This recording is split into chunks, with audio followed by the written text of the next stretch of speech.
2001 সালের 18 এপ্রিল বাংলাদেশ ভারত সীমান্তের নিরীহ শান্ত একটি গ্রাম বড়াইবাড়ি।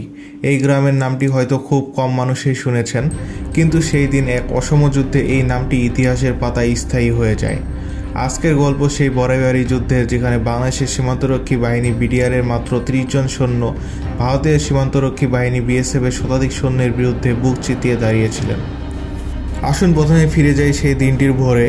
বড়াইবাড়ি গ্রামের কয়েকজন বাসিন্দা যারা কৃষি জমিতে সেচের কাজ দেখতে বেরিয়েছিলেন, তারা দেখতে পান কিছু মানুষ তাদের ধান খেতে ঘুরে বেড়াচ্ছে, হাতে ভারী অস্ত্র, পরনে সামরিক পোশাক, ভাষাটাও অপরিচিত, হিন্দি। গ্রামের মানুষগুলো বুঝতে পারে তাদের গ্রামে ঢুকে পড়েছে ভারতীয় বিএসএফের সৈন্যরা। ভারতীয় বিএসএফের সৈন্যরা গ্রামের মানুষগুলোকে জিজ্ঞাসা করে বিডিআর ক্যাম্পের অবস্থান কোথায়। খবরটি বিদ্যুতের গতিতে পৌঁছে যায় বড়াইবাড়ি বিডিআর ক্যাম্পে। সাইফুল ইসলাম লাল নামে এক আনসার সদস্য সেই ক্যাম্পে ছুটে যান। সেখানে তখন মাত্র 8 জন বিডিআর সদস্য ছিলেন। সাইফুল লাল ক্যাম্পে গিয়ে বলে ভারতের বিএসএফ সৈন্যরা বাংলাদেশে ঢুকে পড়েছে। ক্যাম্পে মাত্র 8 জন সৈন্য। এমন একটি মুহূর্ত এসে দাঁড়িয়েছিল তাদের সামনে, যেখানে তারা জানতেন বিপদ তাদের দিকে এগিয়ে আসছে। চারিদিকে শত্রু, সামনে অজানা এক পরিণতি এবং পিছনে শুধুই সীমান্ত, যার সুরক্ষা তাদের হাতে। অপরদিকে কয়েকশো ভারী অস্ত্রসজ্জিত বিএসএফ সৈন্য।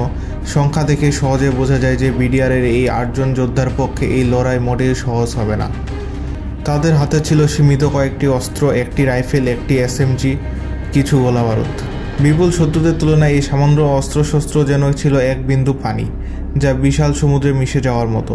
কিন্তু তা সত্ত্বেও তারা হাত থেকে অস্ত্র ফেলার কোনো চিন্তা করেননি, বরং প্রতিটি গুলি, প্রতিটি অস্ত্রের ব্যবহার তারা করলেন পুরোপুরি নিখুঁতভাবে, যেন তারা তাদের জীবনের শেষ যুদ্ধটি লড়তে প্রস্তুত।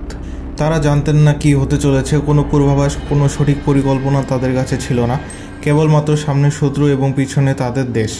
এই দুটি দিককে মাথায় রেখে তারা লড়াই অবতীর্ণ হলেন।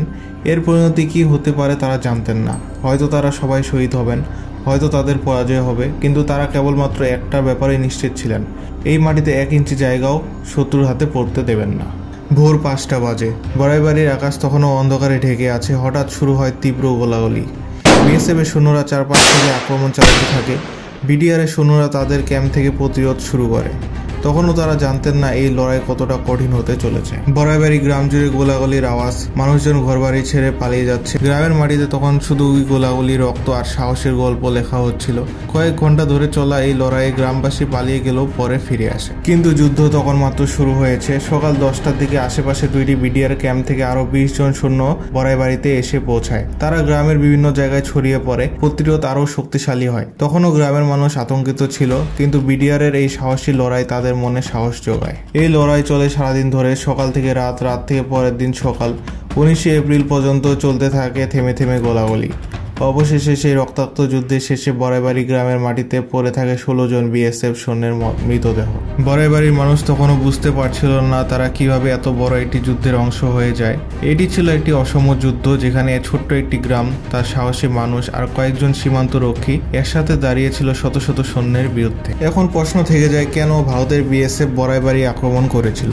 এই প্রশ্নের উত্তর আমাদের পেতে ফিরে যেতে হবে সিলেটের পদোয়া অঞ্চলে। সেখানে 2001 সালের শুরুর দিকে ভারতীয় বিএসএফ বাংলাদেশের ভিতরে একটি ক্যাম্প স্থাপন করেছিল। বাংলাদেশের বিডিআর তাদের কাজ বন্ধ করার চেষ্টা করেছিল, কিন্তু বিএসএফ কর্ণপাত করেনি। ফলে পদুয়াতে বিডিআর তাদের ক্যাম্প স্থাপন করে। এই ঘটনার জের ধরেই বিএসএফ বড়াইবাড়িতে আক্রমণ চালায়। এই লড়াইয়ের পর বড়াইবাড়ি গ্রামের মানুষেরা আজও সেই দিনের কথা ভুলতে পারেনি। গ্রামের মানুষ আজও গর্বিত, কারণ তারা দেখেছে কিভাবে একটি ছোট গ্রাম একটি বিশাল বাহিনীর বিরুদ্ধে রুখে দাঁড়াতে পারে। বড়াইবাড়ির সেই স্মৃতি আজও জীবিত রয়েছে। বড়াইবাড়ি যুদ্ধ এটি শুধু একটি সীমান্ত সংঘর্ষ নয়, এটি বাংলাদেশের সাহসের একটি উজ্জ্বল উদাহরণ।